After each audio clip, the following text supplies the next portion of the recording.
and welcome to Amanda's Booktopia. This is certainly not Amanda. In fact, I'm her fiance. Amanda's here, though. Yeah, hi. And so today, we're here to talk about a book by Nora Roberts, which is Amanda's favorite author, an auto-buy when she's in the stores, online, wherever she can get Nora Roberts, she'll get it if she has to. Anyway, any form. So, today we're here to talk about her book, Identity. And, which is right here. This book right here. And I read this for the Amazing Readathon. One of the prompts for the Amazing Readathon was to read a book with a beautiful cover. So I read a different book originally. Actually, no I didn't. What am I talking about? I think this was for the prompt of beautiful cover. Yep, it was. Never mind me. But it is a stunning cover. If you want to take a look. It has like the sky with mountains and a waterfall right in front, like a little person right down here, you can barely see. But I consider it a very beautiful cover. So when I picked this up to read for the Amazing Readathon, I convinced Ray to buddy read it. So he picked up the audiobook. Firstly, I want to just say the way Nora built up these characters, like the way she did character development, was truly, it was awesome. She made you actually care about why the characters were there, what was their purpose of being in the book, and she really made you care. At least I feel like the way her writing is, she makes you care about the characters. And for those that don't know much about Identity, oops, I dropped a card. It's actually about this girl named Morgan who lives with her best friend Nina, who's like family to her.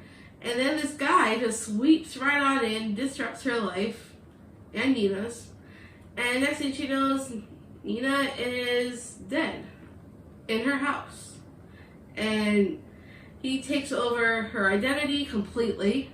Morgan's identity, not Nina. Turns out Nina was not even his original target. Morgan was. And Nina was just in the way.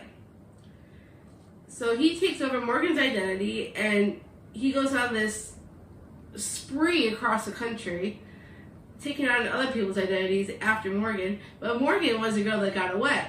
So he wants to come back for Morgan and make sure that she's erased off the face of the earth, which is very, very twisted.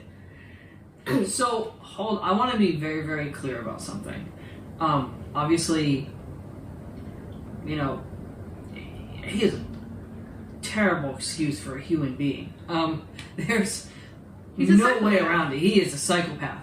But the way the narrator portrays him, I just couldn't help but laugh. I mean, it's not funny, but, the way the character is created, like, his actions and stuff, but the way the narrator portrays his voice or his actions, or there's just things that the narrator did, I think, that made it more funny. And honestly, you can see where he's losing it. And apparently, I'm doing a spoiler one. Sorry for those that haven't read it yet. So if you have not read this yet, you don't want to get spoiler, you might want to skip ahead, or just skip to a different video.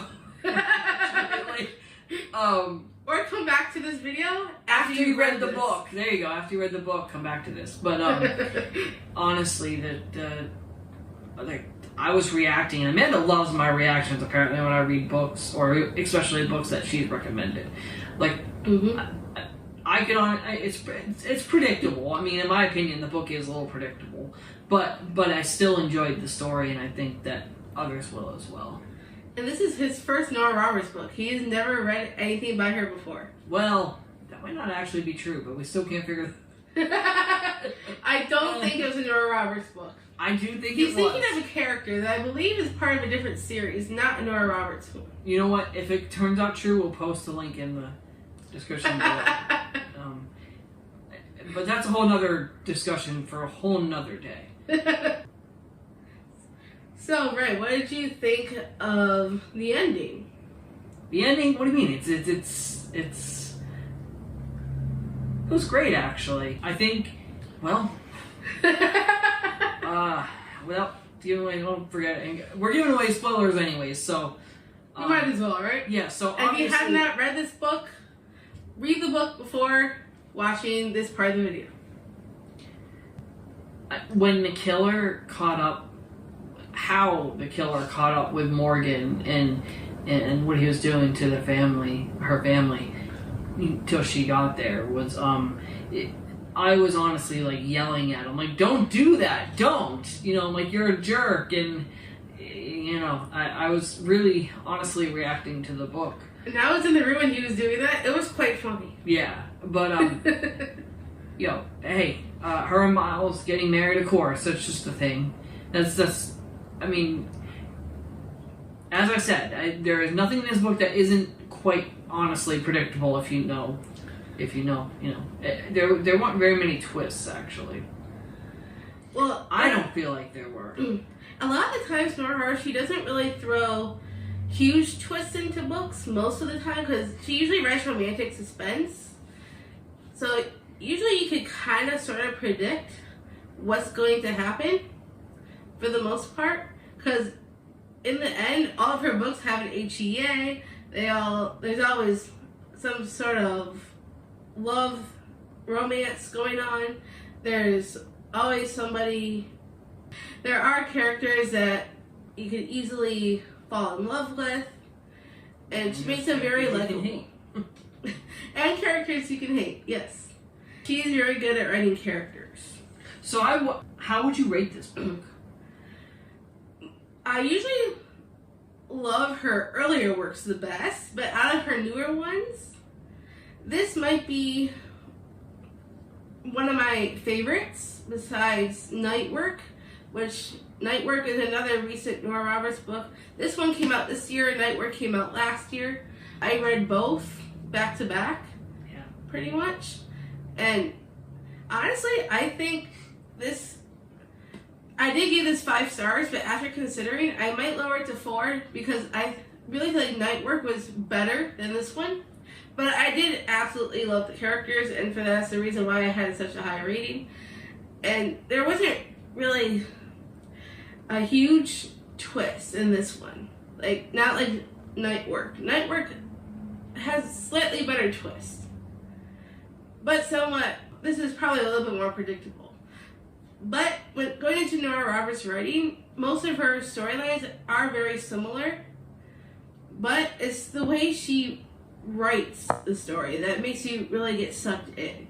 So even if you know what's going to happen in the end, you still enjoy the ride there because she makes it all so easy to fall into and follow along. Yeah. That's the main reason why I love her writing so much, because you could really relate to the characters. So what would you rate it, right? I'd rate it 4 stars. 4 stars is a good rating, yeah. So, by the way, I have a Goodreads, but I think if you look at my activity, it's pretty pitiful. Compared to mine, yes. Amanda's definitely the active Goodreads, you know. / StoryGraph. Whatever, I don't even know StoryGraph. Well, I lie. I know what StoryGraph is, I don't use it. StoryGraph, for those that don't know, is very, very similar to Goodreads. The only main difference, I think, is that you don't have to write a full-out review like you do on Goodreads. They actually give you questions for your review on StoryGraph. So all you have to do is select what you think. You don't have to actually physically write out the whole review. Right. That's probably why I like StoryGraph, because it's easier for review-wise. And I will link my StoryGraph down below if you do use it and you want to connect with me. I think that's our thoughts. I don't have any final thoughts on identity. No, I think I'm good. Are we ready to wrap this thing up? I think so. Alright, so listen. Thank you for visiting Amanda's Booktopia on YouTube. If you like this video, feel free to hit the like button or the big thumbs up. Yeah, give it a big thumbs up like this. There you go. Give it a big thumbs up. And if you like more bookish content that Amanda puts out, smash that subscribe button. Down below. Down below. Yeah, there you go. And Amanda will see you. I might see you in the next video. Possibly. You never know. Take care. Bye.